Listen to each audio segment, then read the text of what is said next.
Nah, kemudian kita melangkah lebih lanjut, sekarang kita masuk ke wellbore storage dan skin. Ini adalah dua hal yang mengganggu analisis kita. Jadi wellbore storage itu kira-kira seperti ini. Oke. Jadi misalnya kita punya sumur. Oke, kita punya sumur seperti ini. Dia mengalir, flow rate di permukaan dengan flow rate di sand face di depan perforasi itu tidak sama.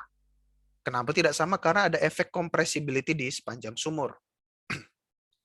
Ini yang menyebabkan Q di surface dengan Q di sand face itu berbeda.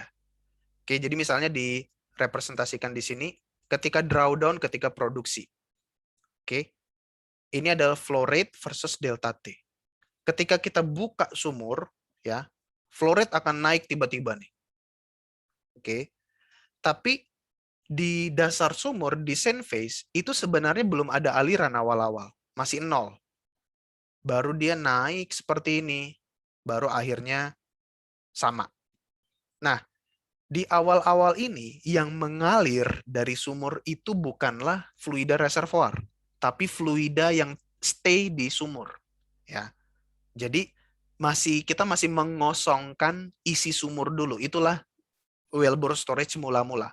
Ya, ketika sumur mulai seperti dalam tanda petik kosong, barulah perforasi memberikan fluid. Nah, hal-hal seperti ini walaupun terlihat simple dan biasa aja, ini bisa mengganggu analisis kita. Makanya kita perlu kenal dan kita namai dia wellbore storage. Ini kalau drawdown. Kalau build up sama juga. Di permukaan kita gampang, kita matikan choke, oh udah flow rate mati, ketutup. Tapi itu kan tertutupnya di permukaan.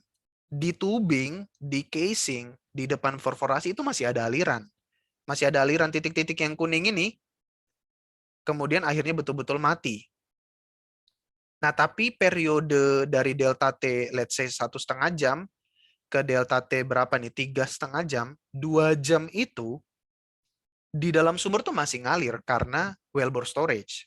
Ya, itu masih ngalir dan itu bisa menutupi menutupi artefak-artefak penting dari reservoir ya. Dinamika wellbore storage ini bisa sangat menutupi, sangat mengganggu dinamika reservoir. Nanti bisa ditunjukkan. Nah, kalau kita plot dalam log-log plot itu seperti ini. Ya, yang paling penting yang ini yang log-log. Kalau kita punya wellbore storage yang kecil, which is good, dia akan seperti ini, yang warna hijau. Jadi wellbore storage segera berhenti. Jadi belum sampai ke delta T 1 jam, ya yang bawah ini delta T 1 jam, wellbore storage sudah selesai. Oke, jadi 1 jam pertama oke lah, datanya bisa dibilang garbage. Datanya tidak penting karena itu wellbore storage, misalnya kita anggap tidak penting. Yang penting kan radial flow. Nah, seperti itu. Jadi wellbore storage tidak mengganggu atau tidak menutupi efek radial flow. Tapi kalau kita punya wellbore storage ditandai dengan C ini besar, 0,1, wellbore storage itu bisa memakan sebagian besar periode radial flow. Jadi ketutupan radial flow. Saya jadi bingung. Kalau saya lihat yang warna hijau, yang warna ungu, saya jadi bingung mana radial flow saya karena kok singkat sekali radial flow saya. Ya, singkat sekali radial flow saya. Padahal ini tertipu. Ini seperti ini hanya karena wellbore storage saya kebesaran. Ya. Efek sumur menutupi efek reservoir. Itulah problem dari wellbore storage. Nah, kemudian skin. Nah, teman-teman pasti somehow or another pasti udah belajar skin itu apa. Ya, tapi nggak apa-apa kita tetap bahas. Jadi misalnya kita punya sumur tanpa damage.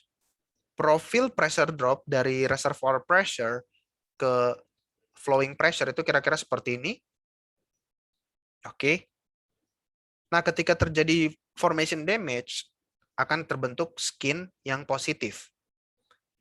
Efeknya apa? Efeknya akan menyebabkan additional pressure drop.